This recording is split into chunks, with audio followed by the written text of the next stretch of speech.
যুদ্ধবিরতি চললেও প্রায় প্রতিদিনই প্রাণহানির ঘটনা ঘটছে গাজা উপত্যকায়। স্থানীয় সময় রোববার উপত্যকার নুসেইরাত শরণার্থী শিবির ও জাওয়াইদা এলাকায় বিমান হামলা চালায় ইসরায়েলি সেনারা। এতে হতাহতের ঘটনা ঘটে। হামাস নিয়ন্ত্রিত স্বরাষ্ট্র মন্ত্রণালয় জানায় কয়েকজন পুলিশ কর্মকর্তাও নিহত হন।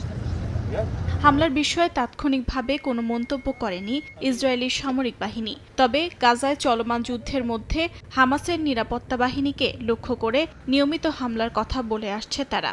অক্টোবরের যুদ্ধবিরতির পর কিছু এলাকায় আবারও পুলিশের উপস্থিতি দেখা গেলেও সংঘাত থামেনি পুরোপুরি। যুদ্ধবিরতি কার্যকর হওয়ার পরও ইসরায়েলি হামলায় 650-র বেশি ফিলিস্তিনি নিহত হয়েছেন বলে জানিয়েছে গাজার স্বাস্থ্য মন্ত্রণালয়। এদিকে কাতার ভিত্তিক গণমাধ্যম আল জাজিরা জানায় রাফা ক্রসিং খোলার ঘোষণা দিয়েছে ইসরায়েল। আগামী 18 মার্চ থেকে রাফা ক্রসিং পুনরায় খুলে দেয়া হবে। তবে এটি শুধু সীমিত পর্যায়ে জনসাধারণের চলাচলের জন্য উন্মুক্ত থাকবে। যুক্তরাষ্ট্রের সঙ্গে যৌথভাবে ইরানের বিরুদ্ধে যুদ্ধ শুরুর পর নিরাপত্তা উদ্বেগের কথা জানিয়ে গত 1 মার্চ রাফা ক্রসিং বন্ধ করে দেয় নেতানিয়াহু সরকার। এর আগে দীর্ঘ কয়েক মাস বন্ধ থাকার পর ফেব্রুয়ারিতে একবার খোলা হয়েছিল।